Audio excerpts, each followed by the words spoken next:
Format numerology நேயர்களுக்கு நர்மதாவின் அன்பான வணக்கம். நம்மளுடைய சேனலில் தொடர்ந்து பல்வேறு விதமான ஃபார்மட் நியூமராலஜி மற்றும் ஆன்மீகம் சம்பந்தமான தகவல்கள் பார்த்துட்டு இருக்கோம்.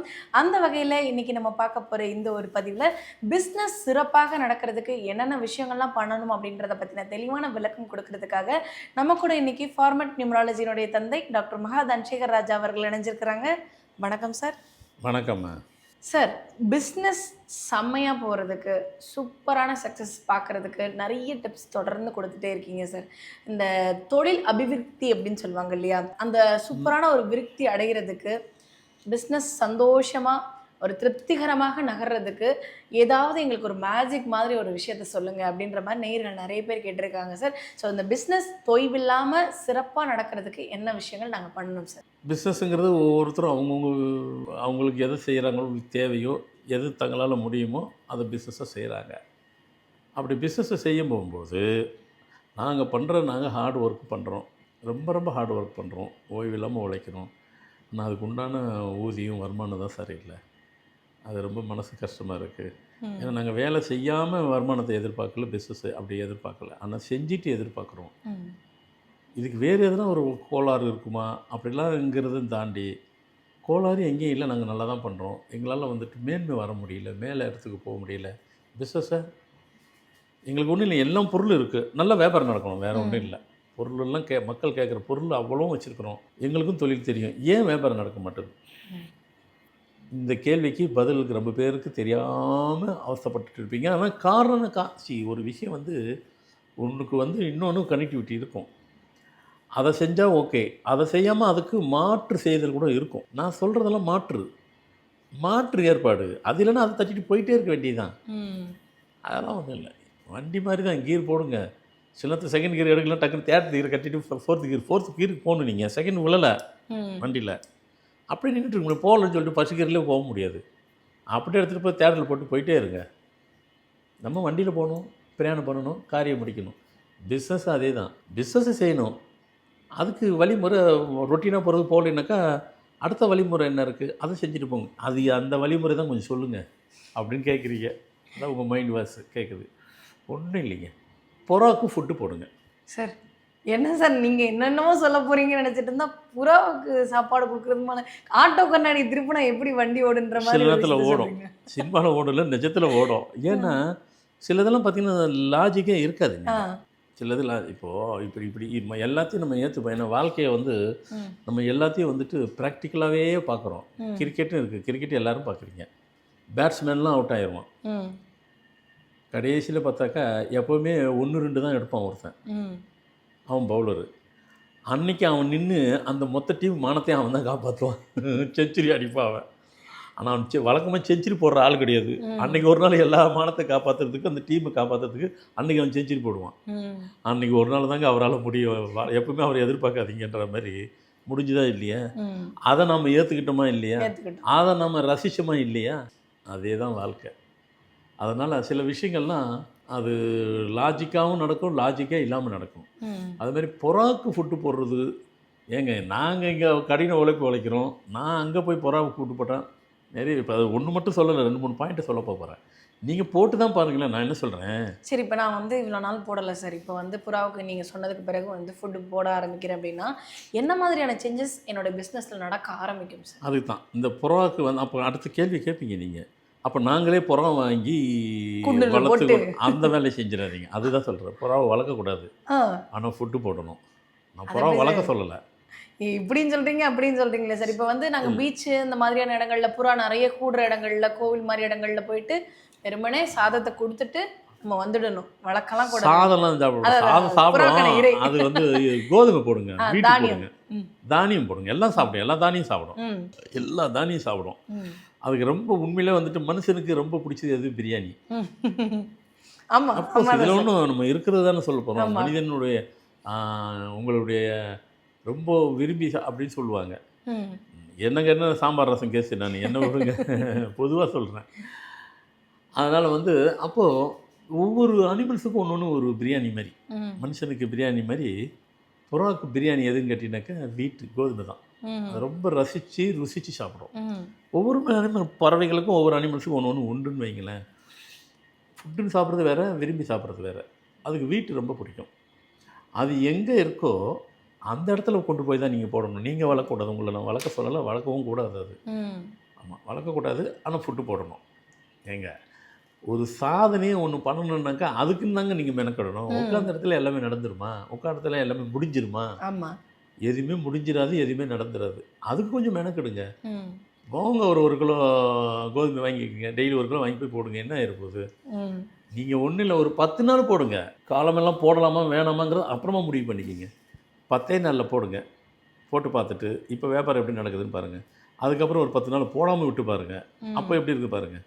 10 நாள் போடும்போது ஃபஸ்ட் கிளாஸாக இருக்கும். 10 நாள் போடாமல் இருந்தால் பழைய மாதிரி இருக்கும். அப்போ கண்டுபிடிச்சிடுங்க. இல்லை இல்லை, நான் ஃபுட்டு போட்டதுக்கப்புறம் சான்ஸே இல்லை, ம். பேசாமல் பழையபடி ஃபுட்டு வாங்கி போட்டுருவோம். ஃபுட்டு வாங்கி போடுங்க, தொழில் அபிவிருத்தி இருக்கும். அது எந்த தொழிலா இருந்தாலும் இந்த ஒரு விஷயத்த பண்ணாலே போதுமானதா இருக்குமா சார்? கண்டிப்பாக. என்ன வித தொழில் ஏங்க, ஒருத்தருக்கு இப்போது மனுஷன் நம்ம இருக்கிறோம். ம். நம்ம மனுஷனுக்கு நம்ம மனுஷர்களுக்கெல்லாம் தானம் பண்ணுறோம். ஆமா. அது எதுக்கு சொன்ன அன்னதானம் பண்ணுறோம்? ம். அன்னதானம் பண்ண போகும்போது அவங்க வந்துட்டு சில பேர் நேரடியாக வாழ்த்துவாங்க, சில பேர் வாழ்த்தவே மாட்டாங்க. போயிட்டே வாழ்த்திட்டு போவாங்க. ம். அந்த வாழ்த்து தாங்க தேவை. கண்டிப்பா சார். புறம் வாயில்லாத ஜீவனும் அதே தான். ம். அது சொல்லும், அது சொல்கிற பாஷை நம்ம காதில் விழாது. அது மொத்தத்துக்கு கிக்குன்னு போகுது. நீ நல்லா இருன்னு சொல்லிட்டு போகுது நமக்கு. நல்லா தானே இருக்க போகிறோம். இதுதான் லாஜிக்கு. பட் அதான் பாஷையான்னு தெரியாது. அதை சொல்லக்கூட தெரியாமல் இருக்கலாம். உள்ளே நினைக்கும்ல, ம். நினைக்காமல பறக்குது, நினைக்காமல வாழுது, அதெல்லாம் நினைக்கும். தினமும் போடும்போது என்ன ஆகும்? நம்மளுக்கு உணவு போட்டு போகிறோம், இவன் நல்லா இருக்கணும்னு சொல்லும் அது. அதுதானே லாஜிக்கு. கண்டிப்பா சார். புழு தான் என்ன சொல்லாமல் இருக்கும். ம். அதுக்கு சொல்ல தெரியாது. ம். ஆனால் சொல்ல தெரியலனா கூட நீங்கள் அதுக்கும் உணவு போட்டால் கூட நம்மளை வாழ்த்தும், மட்டும் சொல்லாது. ம். இது மட்டும் சொல்லிச்சா இல்லை, ஆனால் நம்ம நல்லா இருக்கிறது ஃபீல் பண்ண முடியுது. அதுமாரி புறாக்கு போடுங்க. எந்த விதமான பிஸ்னஸ் இருந்தாலும் அது, ஆனால் அது எங்கே இருக்குதோ அங்கே போய் போடுங்க. ம். அது எனக்கு தெரியாது. ம். நீங்கள் எங்கே இருக்கீங்களா? எனக்கு டைம் இல்லை, பிஸ்னஸ்க்கு நான் ரொம்ப பிஸியா இருக்கேன், அதனால 10 வாங்கி கொண்டு வந்து குண்டில் அடைச்சு அந்த தப்பை மட்டும் பண்ணிடவே கூடாது. அதெல்லாம் நீங்கள் மெனக்கிடுங்க. இதுக்காக மெனக்கிடுங்க. எங்கே இருக்கீங்களோ ஒரு 2-3 கிலோமீட்டர் 5 கிலோமீட்டர் தள்ளி இருந்தாலும் போட்டு வாங்க. ம். நீங்கள் அங்கே போட்டு நீங்கள் வரதுல கூட்டம் இங்கே நிற்கும் பாருங்க. உங்களுக்காக காத்திருப்பாங்க, இல்லைன்னாக்கா உங்கள் ஸ்டாஃப் இருப்பாங்க, அவங்க வியாபாரம் பண்ணிகிட்டு இருப்பாங்க. நீங்கள் இருக்கணும்னு அவசியம் இல்லை, அது தானாக நடக்கும். ஸோ இது வந்து பிஸ்னஸுக்காக. இன்னும் சில 2-3 பாயிண்ட்டு சேர்த்துக்கிறேன். என்ன சொல்கிறதும் சொல்கிறோம். அதேமாதிரி பசுமாட்டுக்கு உணவு கொடுக்கணும். ம். யார் யாரெல்லாம் கொடுக்கணுங்கிறத மட்டும் சொல்கிறேன், மற்றவங்களும் கொடுக்கக்கூடாதுன்றதெல்லாம் அப்படி அர்த்தம் கிடையாது. இவங்களும் கண்டிப்பாக கொடுத்தே ஆகணும். யார் கட்டாயம் கொடுக்கணும்? இந்த டெசிபிள் சைல்டுலாம் இருப்பாங்க இல்லையா, ம். அவங்க வீட்டில் கட்டாயம் தினமும் கொடுக்கணும். ம். அட் எனி காஸ்ட் முடிஞ்சால் அந்த குழந்தை கையாலே கொடுங்க. ம். இல்லை அவங்க சார்பில் பெரியவங்க கொடுங்க. தினமும் கொடுக்கணும். பசுக்கு உணவு கொடுக்கணும். அது எதுக்கு தெரியுங்களா? தெரிஞ்சோ தெரியாமலோ ஏதோ ஒரு கர்மம் அதுக்குள்ளே இருக்கும். ம்.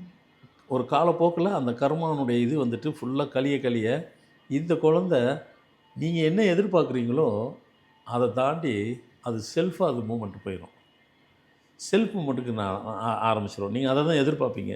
ம். அது செல்ஃபாக அது செஞ்சுக்கிட்டா போதுங்க எங்களுக்கு அப்படின்னு நினைக்கிறீங்க இல்லையா? ஆமா. அது ஒரு காலத்தில் அது நடக்க ஆரம்பிச்சிடும். ம். அடுத்து வீட்டுக்கு தலைமகன் ஆண்மகன், ம். அவங்க கவுக்கு பசுமாட்டுக்கு உணவு போடணும். ம்.